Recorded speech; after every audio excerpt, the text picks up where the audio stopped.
છેલ્લા 6 વર્ષથી પ્રાકૃતિક ખેતીએ મને રાસાયણિક ખેતી કરતાં 1.5 ગણો ફાયદો આપ્યો.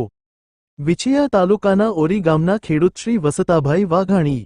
રાજ્યભરના ખેડૂતોને ગૌ અમૃતમ બેક્ટેરિયાના અર્કોનું વસતાભાઈ કરે છે વિનામૂલ્યે વિતરણ. યુટ્યુબ ચેનલમાં 200 જેટલા વિડીયો અનેક ખેડૂતોને આપે છે પ્રાકૃતિક ખેતીની પ્રેરણા.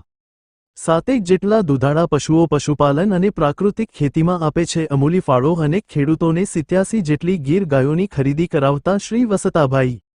ભણ્યા નથી પરંતુ ગણ્યા છીએ ના સૂત્રને સાર્થક કરતા 4 ધોરણ સુધી ભણેલા વિંછિયા તાલુકાના ઓરી ગામના રહેવાસી શ્રી વસતાભાઈ વાઘાણીએ વર્ષ 2019માં સરકારશ્રી દ્વારા પ્રાકૃતિક ખેતીની સરકારી તાલીમ લીધી હતી. આ તાલીમ બાદ તેઓને ઓછી ખર્ચાળ, સ્વાસ્થ્ય માટે હિતકારી અને જમીનને ફળદ્રુપ બનાવતી પ્રાકૃતિક ખેતી તરફ વળવાની દિશા મળી હતી. તાલીમમાં સમજાવ્યા મુજબ પ્રાકૃતિક ખેતી માટે જીવામૃત, ઘનામૃત, અગ્નિસ્ત્ર સહિતની પદ્ધતિઓના પ્રયોગો તેઓએ પ્રથમ પોતાના ખેતરમાં કર્યા હતા.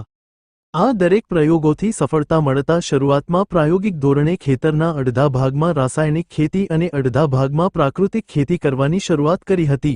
શ્રી વસતાભાઈના જણાવ્યા અનુસાર રાસાયણિક ખેતીથી જમીન એકદમ કઠણ અને બિનફળદ્રુપ બને છે, જ્યારે પ્રાકૃતિક ખેતીથી જમીન નરમ રહે છે. છેલ્લા 6 વર્ષથી પ્રાકૃતિક ખેતી કરતા મને અને મારા પરિવાર, કુટુંબ, મિત્રો અને ગામ લોકોને ઘણો ફાયદો થયો છે.